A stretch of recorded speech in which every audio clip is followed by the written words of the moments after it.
घंटाशिला पहुंचकर उनकी भेंट श्री रासिक मुरारी जी से हुई, जो आगे चलकर उनके प्रमुख शिष्य भी हुए। श्री रासिक मुरारी, उनकी पुत्री देवकी और पत्नी इच्छा देवी, जिसका नाम बाद में श्यामदासी रखा गया, इन सबको श्यामानंद प्रभु ने श्री महामंत्र की दीक्षा प्रदान की। श्री श्यामानंद और रासिकानंद प्रभु ने साथ में ही घूमकर हरिनाम का बहुत प्रचार किया। एक दिन वे चाकुलिया नामक स्थान पर पहुंचे, जहां पर रासिकानंद प्रभु के पुराने मित्र दामोदर पंडित भी रहते थे। दामोदर पंडित बहुत विद्वान थे और योग मार्ग से साधना किया करते थे। भक्ति मार्ग में कुछ विशेष रुचि वे नहीं रखते थे। एक दिन रासिकानंद प्रभु ने दामोदर पंडित से कहा कि उसे श्यामानंद प्रभु से दीक्षा ग्रहण कर लेनी चाहिए। श्री रासिकानंद प्रभु ने दामोदर से कहा कि ऐसे संत भगवान की विशेष कृपा से ही मिलते हैं।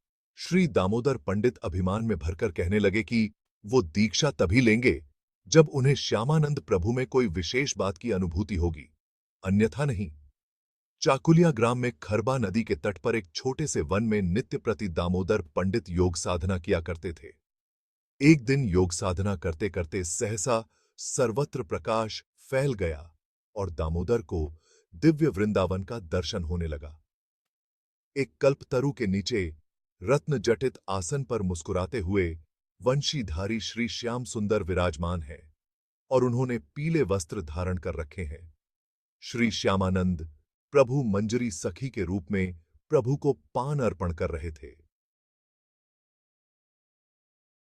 यह दृश्य देखकर दामोदर पंडित समझ गए कि श्यामानंद प्रभु कोई साधारण मनुष्य नहीं है, वे श्री राधा माधव की कोई सहचरी सखी ही हैं। इतने पर भी उनका मन श्यामानंद प्रभु से दीक्षा लेने का नहीं हुआ। उन्हें अपने ब्राह्मणत्व का अभिमान था।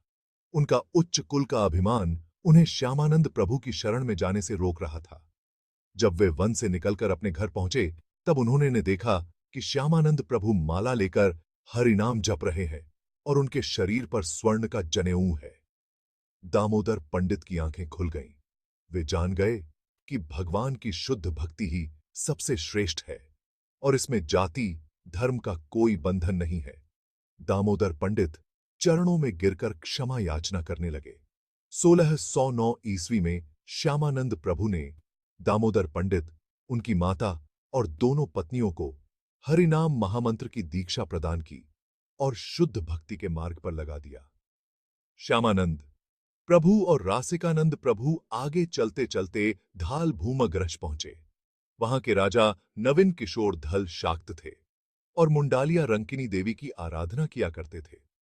इस देवी की आराधना तांत्रिक पद्धति से की जाती थी और वह कई मनुष्यों को अपना आहार बना चुकी थी।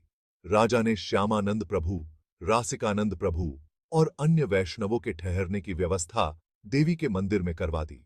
मध्य रात्रि के समय भूख से व्याकुल वह देवी जब बाहर निकल रही थी, उस समय उसको श्री श्यामानंद प्रभु और रासिकानंद प्रभु सामने विश्राम करते दिखे। उनके प्रचंड वैष्णव तेज को देखकर देवी भयभीत हो गई और उनके सामने स्वयं को असमर्थ जानकर वह देवी श्यामानंद प्रभु से अपनों पापों के लिए क्षमा मांगने लगी।